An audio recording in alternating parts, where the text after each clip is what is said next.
I will do my level best to stand up for freedom and democracy around the world by keeping the United States of America strong and by keeping our eyes wide open as we welcome change in the world, but keeping our eyes wide open.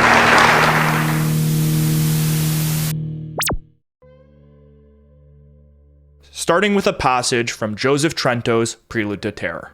Quote, "There is a myth that George Bush struck off for the Texas oil fields in 1948 to seek his own fortune." End quote.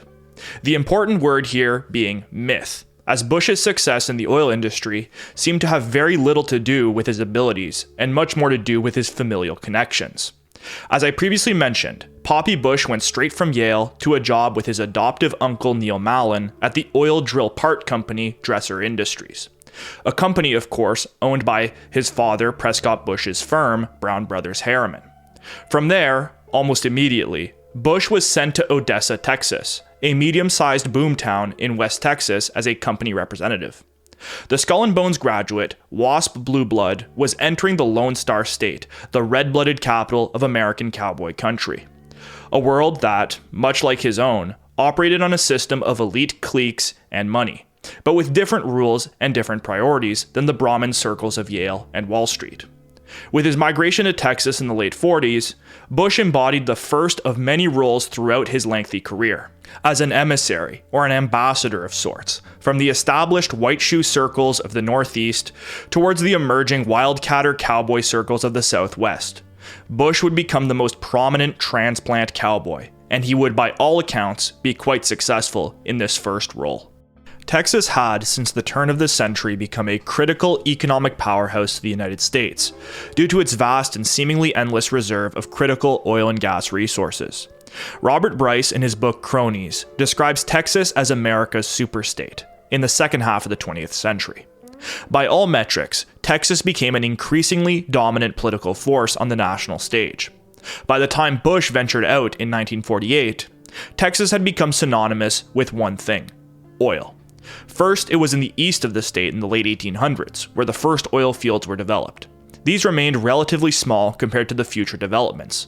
Demand for oil in the 1890s and early 1900s remained low, as mechanization and combustion engines were yet to be widespread.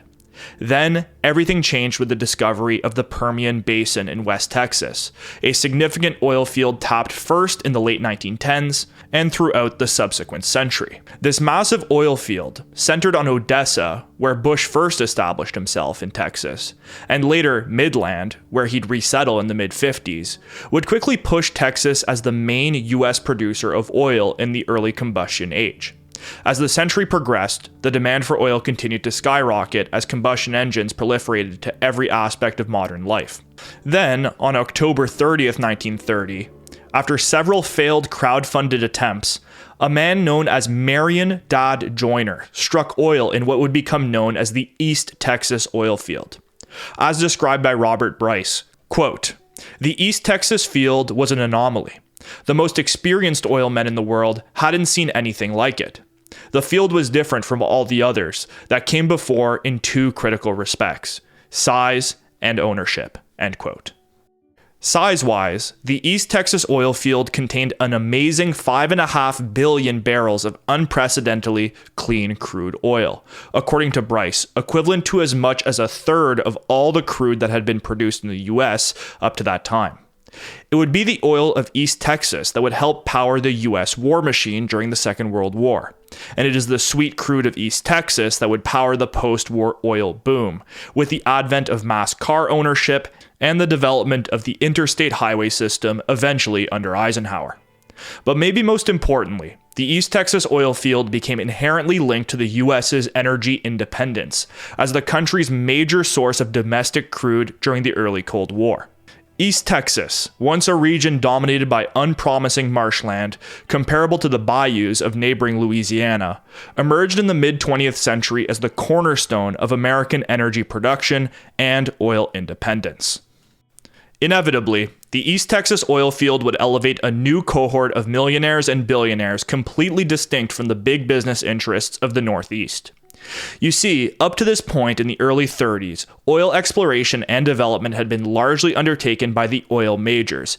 In other words, the multinational oil conglomerates owned largely by northeastern and British oligarchs. The Seven Sisters, as they came to be known, which you can see on screen now, dominated much of the global oil production before the 1930 discovery of the East Texas field.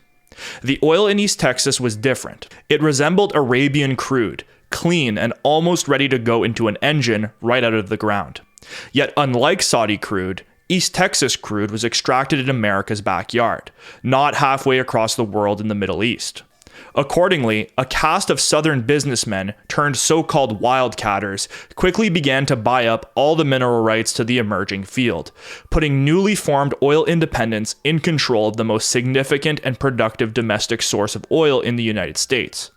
These independent oil tycoons, many of them becoming multimillionaires overnight, would become the kings of the new cowboy coalition. When talking of East Texas oil fortunes and the emerging cowboy class, three names emerge as the principal power players in the new Texas establishment. Russ Baker calls this milieu the quote-unquote Texas Raj, relating to the new Lone Star moneyed class as a sort of aristocratic clique, dominating civil society and political life in the state. First, and most prominent, was Clint Murchison Sr., which, by the way, this name looks like it should be pronounced Murchison. I read in a few places that it's pronounced Murchison, so that's what I will do. Anyways, Clint Murchison Sr. of Tyler, Texas, which was the largest city in East Texas proper, who founded Southern Union Gas Company.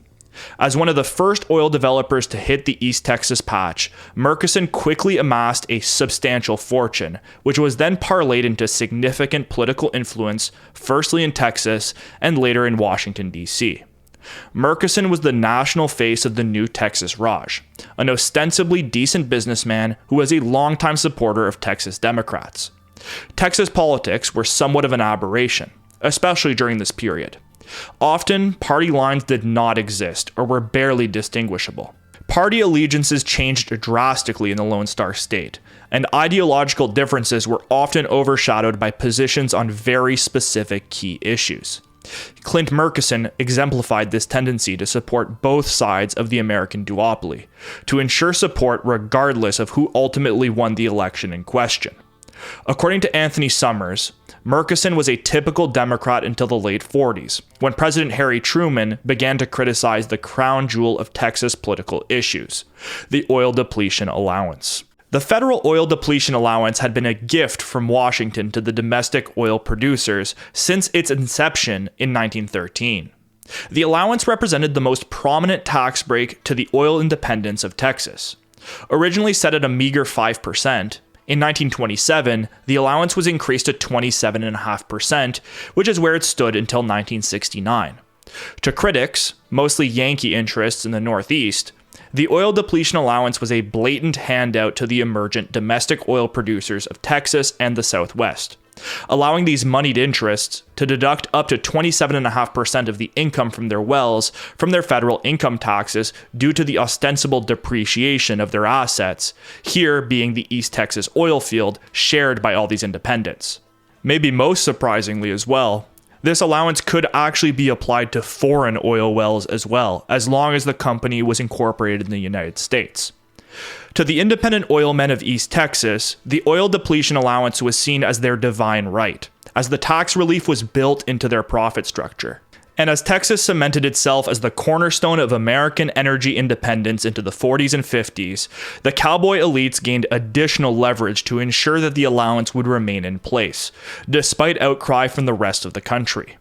To the Texans, whichever politician, regardless of Democrat or Republican, who supported the continuance of the oil depletion allowance was deserving of vocal and financial support. And as the Democrats began to criticize the oil depletion allowance, starting with President Truman and eventually culminating to John Kennedy's criticism and threat of repeal, the Texas establishment began to turn away from their historic allies in the Democratic Party that they had been aligned to for nearly a century, and gradually came to embrace the increasingly pro-oil Republicans, spearheaded by figures such as Richard Nixon. Murchison himself would become a prominent supporter first of the draft Eisenhower movement in '52, and later a major donor to presidential candidate Richard Nixon, a favorite son of the Texas oil elite. Next to Murchison, the titan of East Texas, was the second major figure in this milieu, his longtime best friend and frequent business partner, Sid Richardson. Anthony Summers describes Sid Richardson as, quote, the wildcatter stereotype, a rough-tongued bachelor with a limp and a penchant for bourbon and late-night poker games, end quote. Whereas Murchison was known as an opportune supporter of the GOP after the 1940s, Richardson balanced out as a prominent holdout for Texas Democrats, being a very early supporter of Lyndon Baines Johnson in his first failed congressional campaign in 1931 and his eventual successful run in 1937.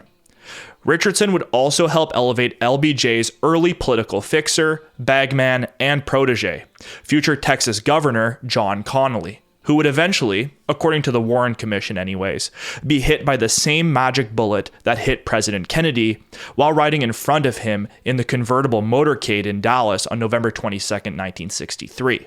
Sid Richardson, a lifelong bachelor without heirs, would eventually entrust John Connally as the executor of his massive fortune after his death.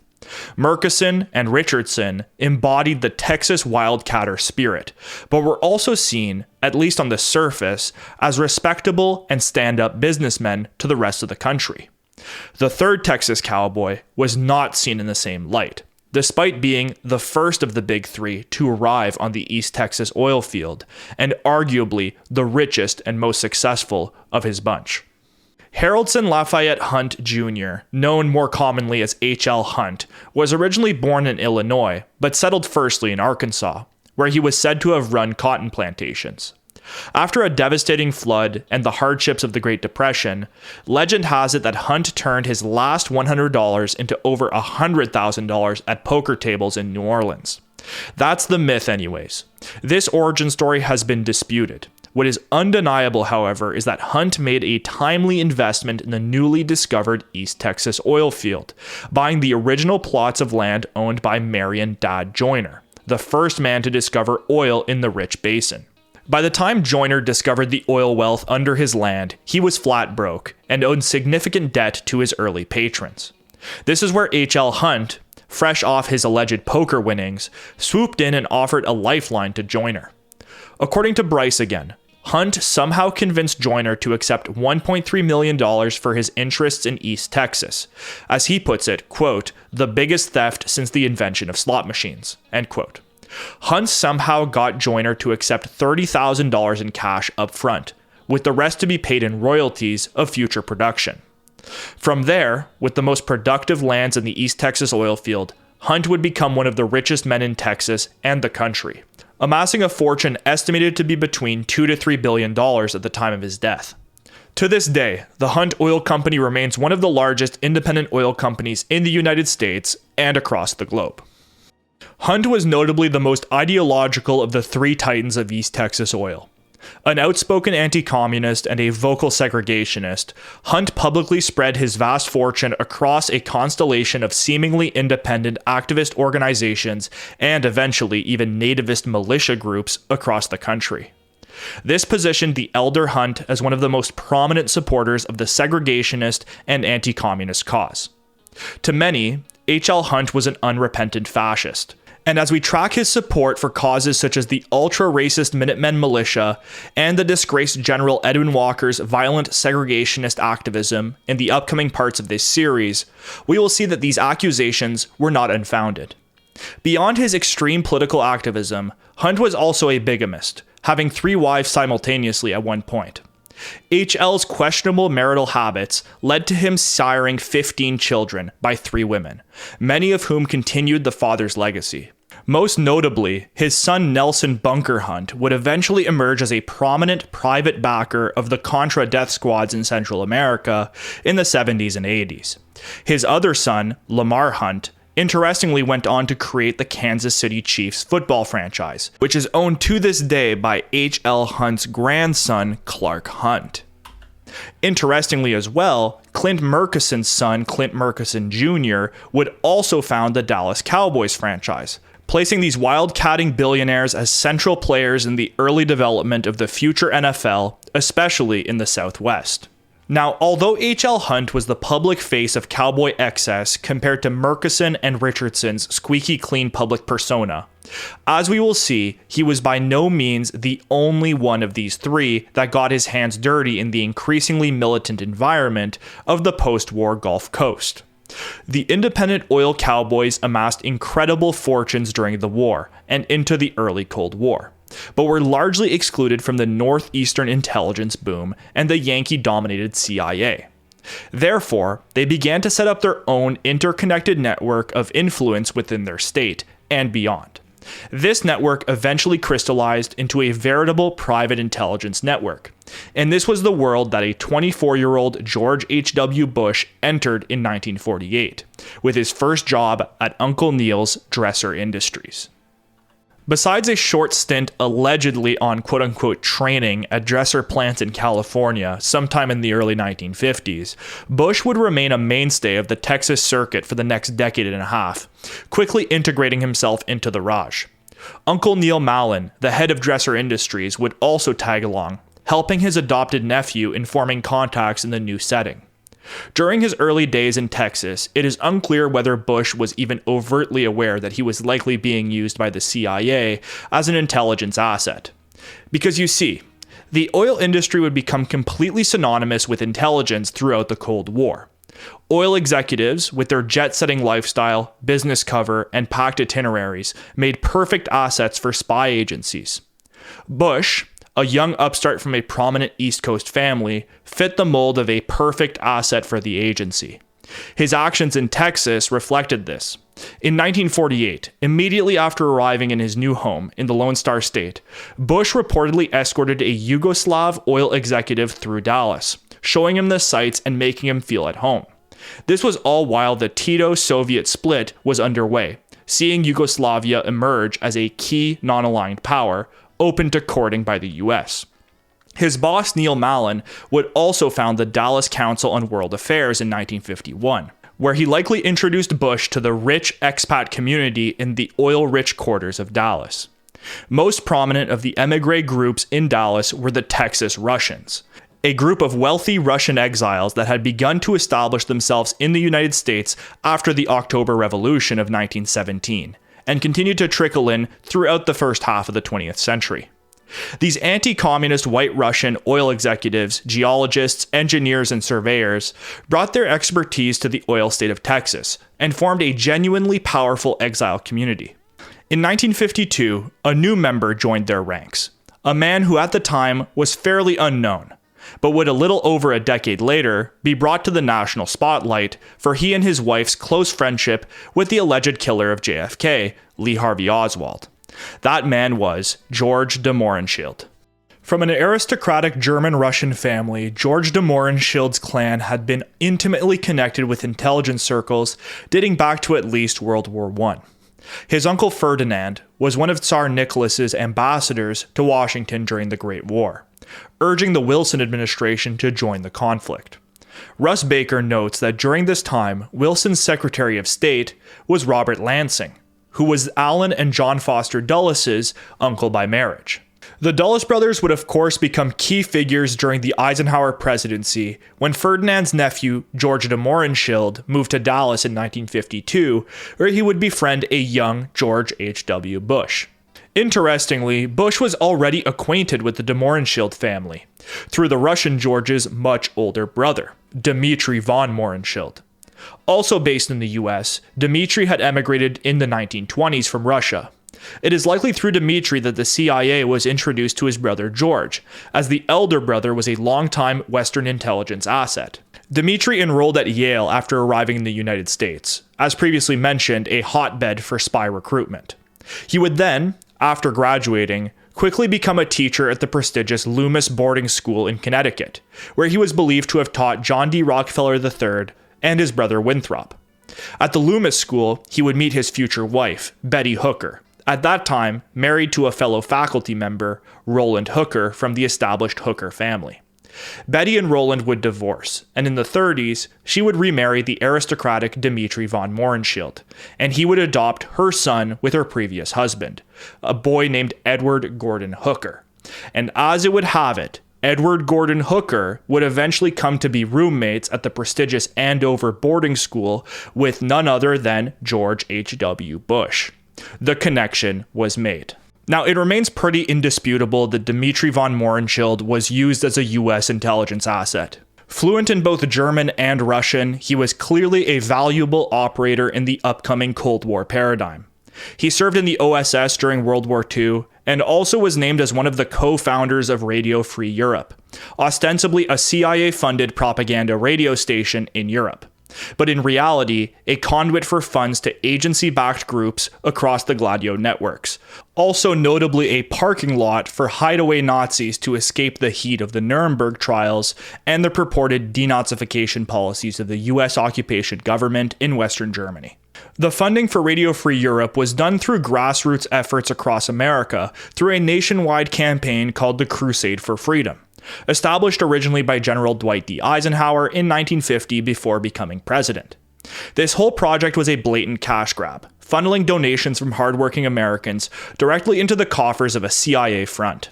Crusade for Freedom fundraisers were hosted across the United States from California to Maine.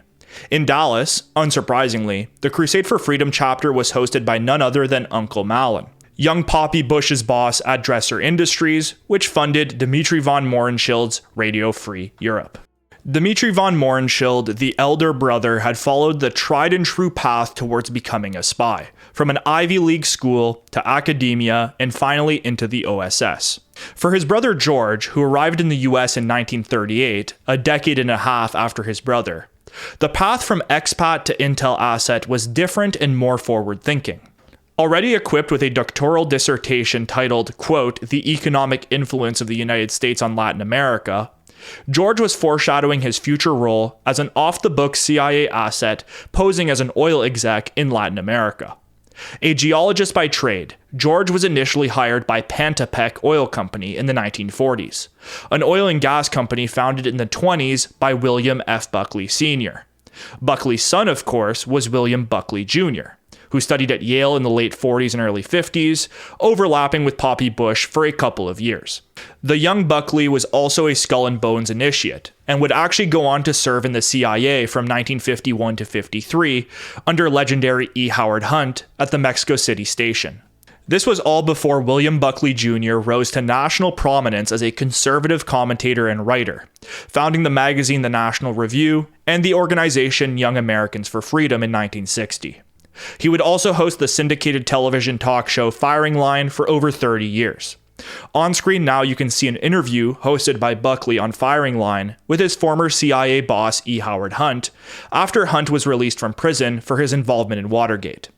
Hunt was happy to provide an exclusive interview to his former CIA protege, talking for over an hour about the inner workings of the agency to William Buckley, who plays dumb the whole time. These types of CIA on CIA TV spots make the prospects of an Operation Mockingbird type CIA media infiltration operation almost undeniable. But anyways, this is all a digression from the fact that George DeMohrenschildt, the Russian emigre geologist, worked for the Buckley family's oil company called Pantapec until 1950, when he co-founded the Cuban-Venezuelan Oil Voting Trust Company, or CVOVT, with Pantapec president Warren Smith. And from there, we get to the Cuba issue. For the independent oil cowboys in Texas, Cuba represented a potential new frontier to expand into international production.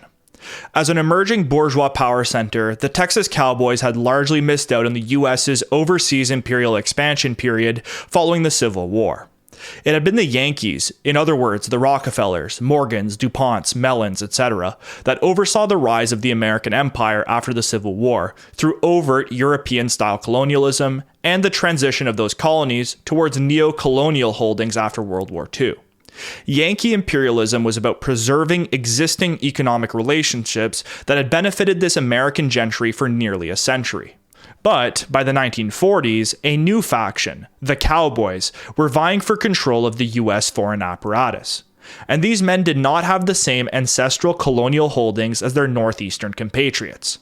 Cuba, and Latin America as a whole, represented their first attempt at international expansion into the dominion of the Yankees. George DeMohrenschildt's CVOVT had been able to secure the rights to nearly 50% of pre-revolutionary Cuba's oil reserves, no thanks to a massive capital injection from the Empire Trust Company of John Loeb Sr., a New York financier originally from Missouri.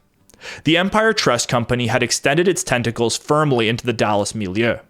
The local representative of Empire Trust, and a VP at the company, was none other than Louisiana-born, Texas-based Jack Crichton, Dallas's private spymaster. I alluded earlier to a private intelligence network being established by cowboy interests in Texas during the 40s and 50s. Well, Jack Crichton was one of the central figures in this subterfuge network. Crichton was plugged into every powerful political figure in Texas, and seemed to act as a sort of enforcer for these interests. You see, unlike the Yankee corporations that could rely on the CIA and the US intelligence community to broadly serve their interests, the Cowboys, at least before their run-in with George Bush of the CIA, had to fend for themselves. Since the earliest days of capitalism, corporations have funded intelligence networks to help safeguard their operations, mostly against organized labor and to spy on the competition to secure a competitive edge. This history tracks all the way back to the earliest capitalists in Renaissance Venice, but also can be traced back to the British East India Company's use of spies across the empire and the use of Pinkertons for strike-breaking activities in 19th century America. Intelligence and big business have always been complementary, and at a certain level, essential to corporations looking to expand internationally. This is exactly the function that Spymaster Jack Crichton provided the Texas Cowboys, a private intelligence network that aided the oil independents in their expansion abroad. Crichton's ties to the Texas political establishment ran deep. He attended Texas A&M, one of the emergent technical colleges in Texas, training the next generation of oil executives. There he graduated in the same class as future Dallas Mayor Earle Cabell, the mayor of Dallas when Kennedy was shot in 1963. Interestingly, Earle Cabell's brother, Charles Cabell, a West Point graduate, would eventually serve as Allen Dulles' deputy director of CIA from 1953 until late '62, when he was forced to retire by President Kennedy for his role in the Bay of Pigs. Charles Cabell's long-standing CIA career also represented a direct link between the CIA and the Dallas mayor's office, occupied by Cabell's brother, Earle, at the time of Kennedy's death. Crichton himself was plugged into the same world, having served himself with the OSS in Europe during World War II. From there, post-war, he offered his intel services to the Dallas establishment, and as we know, from 1950 onwards, he worked as Empire Trust Company's rep at George DeMohrenschildt's Cuban-Venezuelan Oil Voting Trust. Yet he still found time for intelligent skullduggery. In 1952, according to Russ Baker, Crichton embarked on one of his first assignments for the Texas oil interests. On behalf of a clique that included oil tycoon Clint Murchison Sr., Crichton was tasked with acquiring oil rights from the fascist government in Spain. He allegedly used contacts he had in the Franco regime, which I assume he acquired while working for the OSS, to secure these drilling permits for Murchison and his partners. I should also note here that at this same time in mid-1952, one General Charles Willoughby, who was Douglas MacArthur's intelligence chief in the Pacific during World War II, the occupation of Japan, and the first year of the Korean War, was also in Spain negotiating an agreement with the Franco government to establish U.S. Army and Navy bases in Spain. The reason I mention Willoughby here is because he will be a main character in my upcoming documentaries, as maybe the most overlooked critical player in the private paramilitary networks surrounding Kennedy's death. Willoughby's presence in Spain, coinciding with Murchison and Crichton's efforts to secure oil drilling rights, is probably not a coincidence, as Willoughby would work closely with the Texas Raj later in the decade in funding far-right causes and the emergent militia movement in the U.S. These types of schemes would become everyday business in the oil and gas field, further marrying the independent oil men and private intelligence, such as Crichton and eventually General Willoughby. Most noteworthy in this scheme was Clint Murchison Sr., a reportedly decent businessman, according to the press at the time. Despite the fawning press, Murchison was secretly assembling a private intel network of his own, centered around two pieces of real estate he owned in La Jolla, California, the Hotel del Charro and eventually the adjacent Del Mar racetrack. It was at these locales that Clint Murchison built his influence network amongst both Texas figures and eventually even amongst Washington, D.C. political titans. Earlier, I quoted Kirkpatrick Sale for his concept of the Southern Rim's ascendancy in the post-war years, i.e., the ascendancy of the cowboy class. Sale also noted that another powerful interest group would benefit massively from the Southern Rim's emergence as a post-war power center. That was, of course, organized crime. In previous videos, I've highlighted the expansion of the Chicago mob into locales such as Texas and California in the 30s and 40s via the wire service expansion, wherein such figures as mob operator Johnny Roselli and future Dallas nightclub owner Jack Ruby emigrated from the underworld of Chicago to newly emergent locales in LA and Dallas, respectively. I also covered in detail how these organized crime figures were increasingly being used as intelligence assets due to their deep connections to the underworld and their central role in the narco paradigm. The mob was all too happy to collaborate with the rising cowboys, acting as sometimes intel assets and sometimes financial partners to these nouveau riche aristocrats. Whitney Webb claims in her book, One Nation Under Blackmail, that, quote, Sale argues that organized crime, so often associated with the American Northeast, found a remarkable range of new opportunities in the Southern Rim, thus propelling these networks to previously inconceivable heights. End quote. These crime networks were taking advantage of the same opportunities as the Texas oil independents, specifically in tourism real estate, gambling, and the omnipresent narcotics trade, soon to be coursing upwards from Mexico into southern Texas. This intersection of the Southern Cowboys and the National Crime Syndicate is best illustrated by exploring briefly Clint Murchison's California resort property, the Hotel del Charro, as a key forum in this integration. Clint Murchison Sr. used to say that, quote, money is like manure. If you spread it around, it does a lot of good, end quote. And that's exactly what he did at his Hotel del Charro in La Jolla, California, just outside of San Diego. Purchased in 1951, the luxury resort property would serve as a hosting venue for Clint Murchison and Sid Richardson's dearest friends in the establishment. The informal group that met often at Del Charro would soon come to be known as the quote-unquote Del Charro set. I would characterize this grouping of powerful southwestern political figures and organized crime interests as the cowboy equivalent to the waspy Georgetown set, the grouping of spooks, politicians, and journalists that I described in my Operation 40 video. The Del Charro Hotel would serve as an informal forum for intelligence scheming, backroom deals, and interfacing between legitimate political figures and underworld characters. Arguably the most prominent guest at these functions, and one that would become increasingly attached to the Cowboys, was FBI Director J. Edgar Hoover, a close personal friend to oilman Murchison. Director Hoover had been visiting the Hotel del Charro with his deputy and long-rumored boyfriend Clyde Tolson since the early 1930s. Author Anthony Summers, in his wonderful book Official and Confidential: The Secret Life of J. Edgar Hoover, illustrates how the San Diego property acted as a refuge for the mercurial FBI director. When the property was bought by Clint Murchison in 1951, a friendship would form between the two men, likely thanks to their shared anti-communism and shared support of Dwight Eisenhower in the upcoming 1952 election. The friendship extended far beyond simple banter and camaraderie. No, Murchison allegedly paid for all of Hoover's expenses at the Del Charro, comping his room and meals every year when he holidayed to La Jolla. According to Summers, quote, Clint Murchison made sure that Edgar and Clyde wanted nothing at the Del Charro, end quote. And, accordingly, throughout the 18 summers that Edgar visited Murchison's property, he racked up an estimated bill of about $460,000, all covered by his generous friend. This nearly $500,000 bill, however, only represented a portion of the alleged gifts and bribes paid out to the top G-man by the cowboy hotelier. Because you see, Hoover didn't just vacation to beautiful La Jolla to hang out by the pool and drink pina coladas. No, Hoover went to California to engage in his favorite pastime, which some characterized as a near obsession: betting on horse races. During his 30-year stint visiting the Hotel del Charro, Hoover was a regular visitor at the neighboring horse track in La Jolla, the Del Mar racetrack. And in 1954, allegedly at Hoover's personal request, Clint Murchison purchased the track, putting its ownership into the trusteeship of his ostensibly charitable organization, known as Boys Inc. Murchison and his partner Sid Richardson purchased the Del Mar racetrack from a Los Angeles-based liquor wholesaler named Al Hart. Hart, himself an organized crime-affiliated figure, specifically tied to the Chicago outfit, had allegedly worked with Al Capone's bootlegging empire during Prohibition, possibly crossing paths with a young Joe Kennedy during his alleged bootlegging days as well.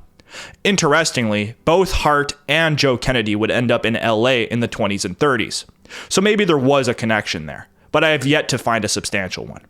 Anyways, according to Anthony Summers, at first, Hart was reluctant to sell his racetrack in Southern California to the oil cowboys. It actually took some greasing by Hoover himself, who allegedly sent 2 FBI men to intimidate Hart into selling the track to his buddies, Murchison and Richardson. He finally obliged, and the racetrack was bought in 1954 and transferred to Murchison's charitable organization, Boys Inc. Now, without thinking too much about that name, Boys Inc. was presented by Murchison as a charitable venture set up to support local boys' clubs of America in Texas. In reality, it appeared anyways that Clint used his charity as a tax dodge, most notably for his gambling interests in San Diego, California. According to Jane Wolfe in her hagiography of the Murchison family, comparable racetracks in California were bringing in net profits of over $1 million a year, whereas Murchison's Del Mar was reportedly only bringing in about $50,000, with gross revenues totaling approximately 10 times that. However, revenues were then funneled through the charitable Boys Inc. to be used for charitable purposes. That is, if you believe the official story. Another way to read Murchison's Del Mar project was as a massive money laundry. Much like the organized crime syndicates, who used casinos for skim operations and tax evasion, Murchison seemed to have used his Del Mar purchase to similar ends. The racetrack purchased at Hoover's request brought with it a deepening connection between the FBI director and the Del Charro oil billionaires. According to Summers, Murchison would cover all of Hoover's gambling losses at his track and allowed him to keep any of his wins, in essence, giving Hoover free money to gamble with. This in turn made Hoover's risk-free gambling at Del Mar into a form of unofficial bribery for the oil tycoons. This quote-unquote risk-free gambling illuminates another interesting application of casinos by business and organized crime figures. Casinos are, in essence, the perfect vehicles for covert bribes, as allowing patrons to gamble risk-free serves the same purpose without the overt connotations of a bag of cash. Hoover's paid gambling and his paid holidays wedded him to the emerging oil elite of East Texas, but also bought his loyalty in overlooking their more outlandish schemes in the Lone Star State and neighboring Louisiana, as we'll see later. I will remind you, Hoover was also being simultaneously blackmailed by various northeastern organized crime interests through the Blue Suite parties hosted by Roy Cohn in New York City's Plaza Hotel. This, alongside Clint's bribes, ensured that Hoover and his G-men would look the other way when it came to improprieties and dealings with organized crime in this milieu. I will also remind you as well that this was around the time that Hoover was denying that organized crime existed in the United States. Moreover, as illustrated in Peter Dale Scott's Deep Politics and the Death of JFK, Hoover would immediately work to cover up the conspiracy to kill Kennedy, conspiracies that often intersected pretty apparently with organized crime interests and the Texas oil millionaires. From Del Charro to the Blue Suite, Hoover and his bureau were compromised, and he would serve his part to protect the interests that were both bribing him and coercing him. The Del Charro set featured many of the key players in the upcoming Bay of Pigs invasion long before the invasion was even contemplated. According to a Del Charro employee, sitting poolside with Hoover one evening, for example, was the mob's everywhere man, Johnny Roselli, soon to play a prominent role in CIA, Mafia, Castro assassination attempts, as seen earlier. A young Vice President Richard Nixon was also noted as a frequent guest at the Del Charro property. It is not surprising then to note that Murchison, Richardson, and the rest of the oil men would become prominent boosters of Nixon in his 1960 and 68 presidential campaigns. Lyndon Johnson's upstart political fixer, or as Bryce calls him, his quote-unquote bagman, future governor of Texas John Connally, was also often present, working in these days as a lobbyist for Sid Richardson. This blend of oil millionaires, politicians, and organized crime figures made up the Del Charro set, a private forum where the Cowboys could interface with the powerful forces in Washington, D.C., who would emerge as their staunchest backers. The glue that brought all these disparate elements into a coherent whole was an often overlooked but fundamentally influential Washington, D.C. lobbyist that was employed by Clint Murchison, his sons, and a wide variety of equally powerful and dubious clients across the globe to grease the wheels in Washington, D.C. in their favor. The lobbyist of choice for the Murchison family was a man named Isaac Irving Davidson, whom John Davis calls in his book Mafia Kingfish, quote, the epitome of Washington lobbyist, a schemer and promoter with a vast international network of powerful acquaintances, end quote. Davidson was cut from the same cloth as other more famous Washington, D.C. lobbyists, such as Roy Cohn and eventually Roger Stone, in the sense that they could get things done for their clients in the nation's capital by whatever means necessary. In other words, Davidson and his ilk were power brokers for hire. The reason I bring up Irving Davidson here in connection with Clint Murchison is because this connection with the super lobbyist links the upstanding oil tycoon from Tyler, Texas, to the vast network of influence peddled by the scrawny manipulator. Because you see, Irving Davidson, a man who will continue to come up in future episodes as his clients get the spotlight, managed a carousel of clients ranging from foreign strongman governments in Central America and the Caribbean to Israeli defense firms, all the way to some of the most prominent organized crime figures in the US.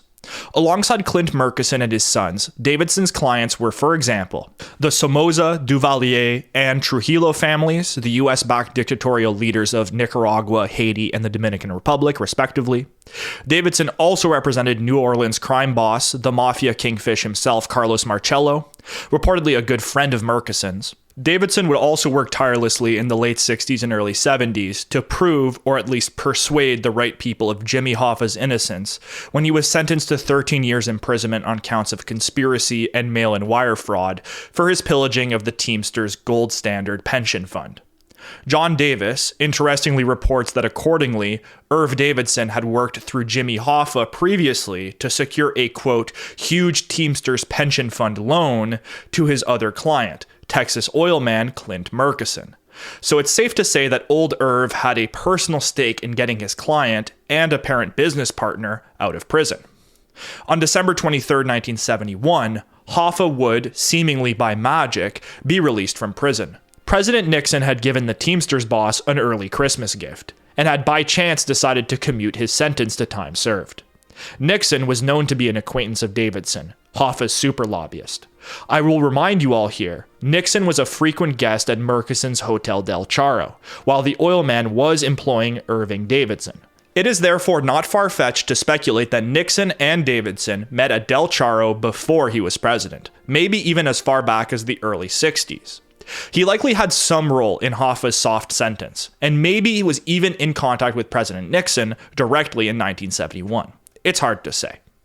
But maybe most conspicuous of I. Irving Davidson's plethora of ties throughout the U.S. were his close personal ties to the burgeoning Israeli military-industrial complex, working as a Washington lobbyist for Israeli state-owned defense firms Israel Aerospace Industries, founded by good friend and former Lockheed and TWA engineer Al Schwimmer, and Israel Military Industries, the manufacturer of the Uzi submachine gun, a future staple weapon of gangsters and thugs across the United States and Latin America.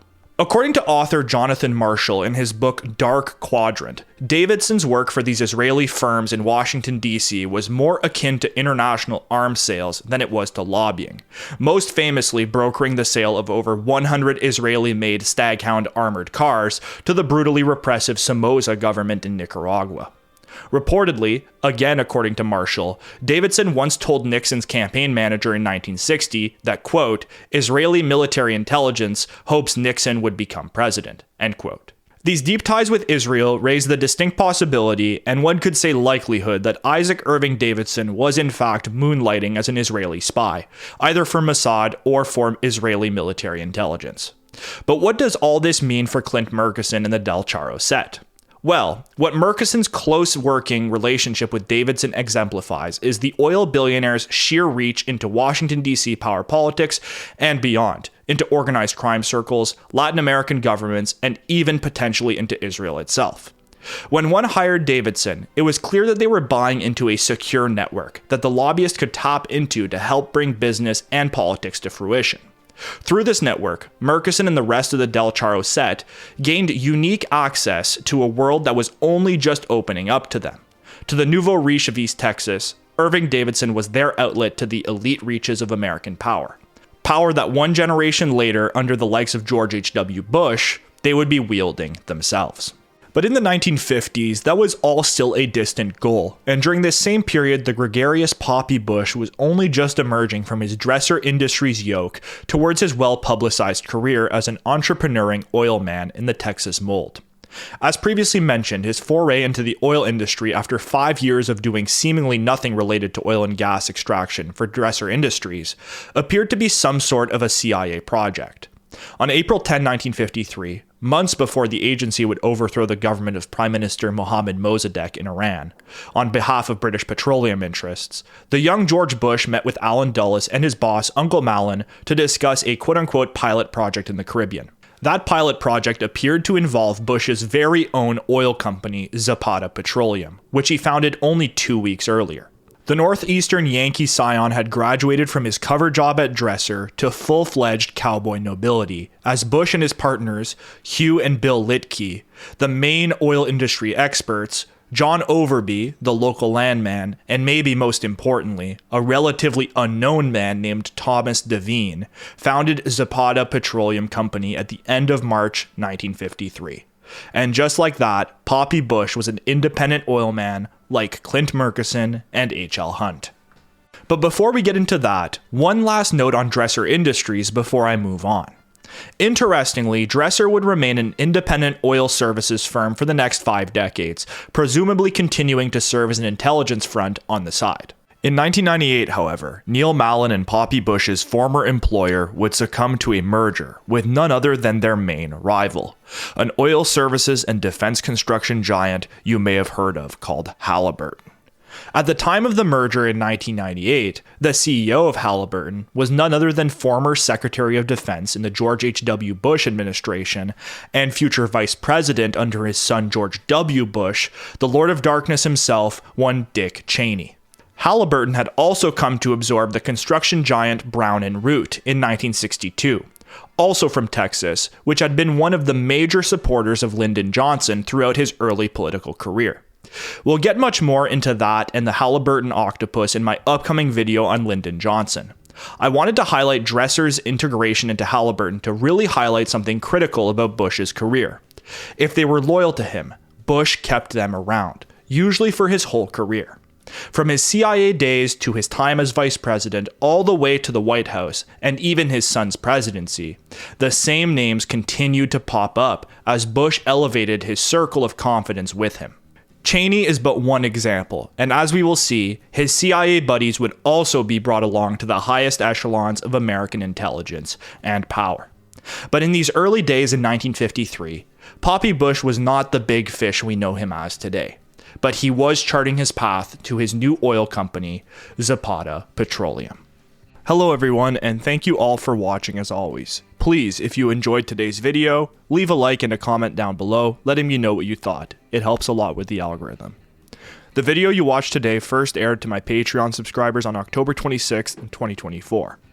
I would not have been able to dedicate the time and effort away from friends and family producing this video without their generous support. Patreon supporters get all the videos from the upcoming season early, before they premiere here on YouTube. On screen now are the names of my producer tier patrons. As you know, when you watch Eyes Wide Open on YouTube, it is always ad-free. I do not make any money off of YouTube ads, which allows me to say what I want, and not worry about keeping my content within the confines of YouTube's stringent monetization policy. That said, I am completely dependent on individual support to do the work that I do. So as always, thank you patrons. I told you all that I had a couple of surprises left, and I hope you all enjoyed part 2 of this Bush series. And I promise part 3 will be coming out sometime in the next couple of months, rounding out the full documentary. As for me, I have been spending the first months of 2025 hard at work producing the first documentaries of Season 3 of Eyes Wide Open. So far, in mid-February 2025, I've produced 2-hour-plus documentaries which are available right now on Patreon. Season 3 will be known as The Road to Dallas, as I make my way slowly towards that fateful day, November 22nd, 1963, when President Kennedy was shot in broad daylight in the streets of Dallas. Therefore, the first documentary I uploaded was called Kennedy and the CIA, which covers the relationship post-Bay of Pigs between the Kennedy brothers and their rogue spy agency. In this documentary, I go deep into the different allegiances at the top levels of the US government at that time, within the White House itself. The second documentary is a deep dive into the early career of the future Miami CIA station chief Ted Shackley, which I just completed a few days ago. The man who would be instrumental in assembling several Cuban exile groups on the Gulf Coast in the lead up to the JFK assassination. Ted, who was known as the Blonde Ghost, will remain a key character in my upcoming studies way beyond Season 3, as one of the key paramilitary planners in the CIA from the 1960s to the 1980s. Interestingly, Shackley's career started in Germany with the Counter-Intel Corps and the CIA, which I cover in detail. I also do a deep dive into the Gehlen Org, the CIA's secret intel network using former Nazi intel chief Reinhard Gehlen, and his formation of commando groups in the early 1950s in Germany. This actually ties into the history of the Green Berets in a fascinating way, which I am very happy to have uncovered. All that and more on Patreon, as always, linked below. That's it for today though, folks. Thank you all for watching, and as always, keep your eyes wide open. Take care.